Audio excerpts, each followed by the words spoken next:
Halo guys, jumpa lagi di kosan Kopma Santai. Wah, sudah lama sekali ya kita tidak berbincang-bincang nih. Nah, kali ini kita akan berbincang-bincang dengan salah satu seseorang yang sangat luar biasa. Siapa sih? Nah, di samping saya sudah ada Mas Nasa. Siapa sih Mas Nasa ini? Sebelumnya kita perkenalan dulu ya dengan Mas Nasa, karena ada pepatah nih yang mengatakan tak kenal maka tak sayang. Silahkan Mas Nasa bisa memperkenalkan diri terlebih dahulu ya. Baik, terima kasih kepada Hilda yang telah memberikan kesempatan kepada saya. Sebelumnya perkenalkan, saya bernama Nasa Putra Muklisin, biasa dipanggil Nasa. Saat ini saya mahasiswa semester 6 di jurusan Ilmu Falak, Fakultas Syariah dan Hukum. Saya berasal dari Aceh dan untuk saat ini alhamdulillah saya diamanahi oleh teman-teman semuanya dari teman-teman Kopma Wali Songo untuk menjabat sebagai Ketua Umum Koperasi Mahasiswa Wali Songo Win Wali Songo Semarang periode 2022. Wah, jauh juga ya asalnya Mas Nasa. Kabarnya sekarang gimana nih Mas? Terus sekarang lagi sibuk apa aja Mas? Alhamdulillah baik, kabarnya baik-baik saja, alhamdulillah sehat walafiat. Untuk kesibukannya ya seperti biasa. Sekarang kan udah mulai kuliah offline ya, jadi kesibukannya dari Senin sampai hari Jumat kuliah ke kampus. Setelah kuliah online kurang lebih 2 tahun, sekarang udah mulai offline lagi, jadi kesibukannya ke kampus. Kemudian selain sibuk perkuliahan juga ya sibuk di Kopma gitu kan, dengan berbagai kegiatan dan urusan di Kopma. Dan dalam waktu dekat ini juga insya Allah kita sedang prepare persiapan untuk pelaksanaan PMKK se Kota Semarang. Untuk keseharian ya di situ aja sih kesibukannya di kampus, antara masuk kelas offline ataupun kesibukannya ya di Kopma di Gedung L gitu. Nah, sebelumnya Hilda mau tanya nih Mas, apa sih yang membedakan tahun ini dengan tahun sebelumnya dari segi kepengurusan atau yang lain? Baik, saya akan coba menjawab ya dari pertanyaan Hilda terkait apa sih yang membedakan kepengurusan di tahun ini di periode 2022 ini dari segi kepengurusan maupun yang lainnya dengan kepengurusan di tahun-tahun sebelumnya. Nah, untuk di tahun 2022 ini bisa dikatakan bahwa ini juga masih termasuk kepengurusan di masa transisi, di mana kita tahu sudah hampir 2 tahun lebih kita dilanda oleh wabah COVID, dan di tahun 2022 ini alhamdulillah keadaan semakin membaik sehingga eh, di tahun ini pun kegiatan Kopma sudah bisa berjalan secara offline setelah 2 tahun sebelumnya kita menjalankan Kopma itu secara online. Tentu banyak hal yang berbeda jika kita bandingkan dengan tahun-tahun sebelumnya.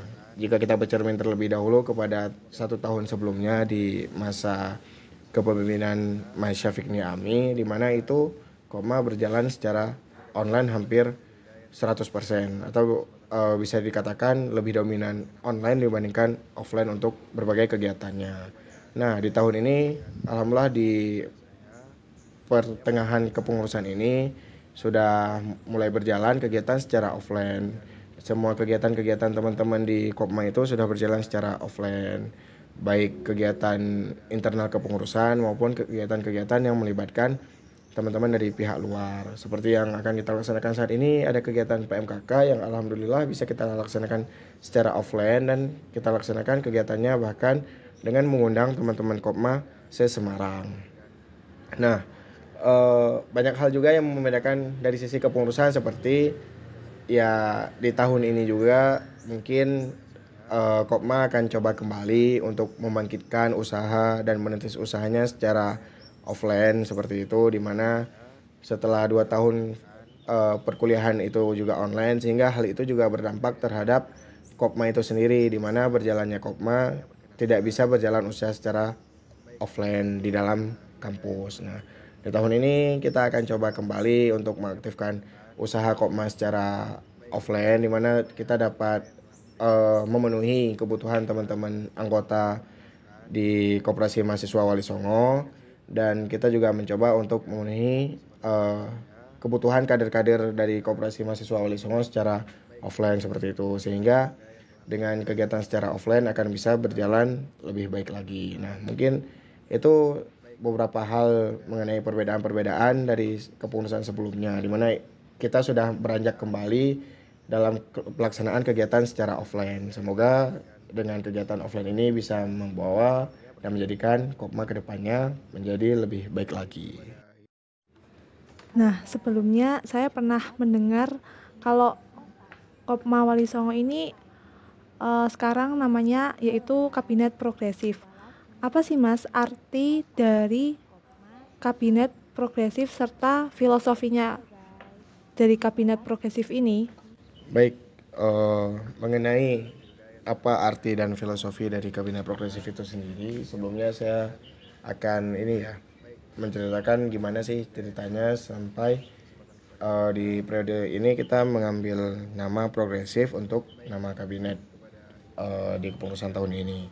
Nah, awalnya itu untuk muncul nama kabinet progresif ini tidak serta-merta langsung menghasilkan nama kabinet progresif, tetapi membutuhkan diskusi dan pembicaraan dengan teman-teman pengurus, baik dari teman-teman kabit dan wakabit semuanya untuk mencetuskan nama ini.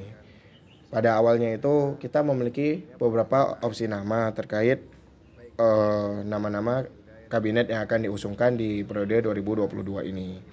Nah, sampai pada akhirnya keluarlah nama kabinet progresif. Kenapa kita bisa mengambil kabinet progresif? Ini pun berdasarkan hasil kesepakatan dari teman-teman pengurus secara keseluruhan. Bahkan dari pihak pengawas pun ikut serta dalam menentukan nama kepengurusan di tahun ini, di periode 2022 ini. Kita mengambil nama progresif ini memiliki makna dan filosofi sebagai berikut, di mana progresif itu diharapkan bisa menjadi kabinet yang lebih maju ke depannya dan bisa menjadi lebih baik, dan serta selalu memiliki progres yang baik antar usaha di Kopma maupun kaderisasi di Kopma ke depannya. Lalu, apa yang diharapkan dari pemberian nama Kabinet Progresif ini, Mas? Jika kita artikan memiliki makna, yaitu berhaluan atau memiliki landasan untuk memperbaiki keadaan sekarang menjadi lebih baik ke depannya, atau kita membuat menuju ke arah kemajuan. Nah, dari landasan inilah yang menjadikan kepengurusan di periode 2022 ini mengambil nama progresif, di mana besar harapannya setelah masa pandemi 2 tahun yang telah berlangsung ini sampai sekarang ini kita masih berada di masa transisi. Dengan nama kabinet progresif ini kita benar-benar bisa mulai bangkit kembali, mulai bisa mengarahkan kembali, menata kembali Kopma untuk bisa menjadi lebih baik ke depannya dan bisa memperbaiki hal-hal yang masih kurang yang telah kita jalani di masa pandemi ini. Nah, namun di luar nama ini sendiri pun kita tentunya harus memiliki cita-cita yang luar biasa untuk kemajuan Kopma itu sendiri, dan itu semua bisa kita dapatkan dengan tentunya kerjasama semua elemen Kopma, bukan hanya seorang pribadi ataupun hanya sebagai pengurus saja, tetapi membutuhkan kerjasama dari berbagai elemen, baik dari teman-teman pengurus, kader, bahkan secara umum dari teman-teman mahasiswa dan pihak akademik Universitas Islam Negeri Wali Songo Semarang. Nah, dan dari yang kita progreskan ini semoga bisa mendapatkan hasil yang benar-benar yang terbaik yang kita dapat upayakan. Baik, itu dia pemaparan mengenai Kabinet Progresif. Wah, sangat bermanfaat sekali ya. Semoga Kabinet Progresif sesuai dengan apa yang diharapkan dan selalu sukses. Terima kasih atas waktunya Mas Nasa. Sampai jumpa lagi di podcast-podcast selanjutnya. Tetap di kosan. Kopma Santai. Saya Hilda sebagai host pamit undur diri. Wassalamualaikum warahmatullahi wabarakatuh.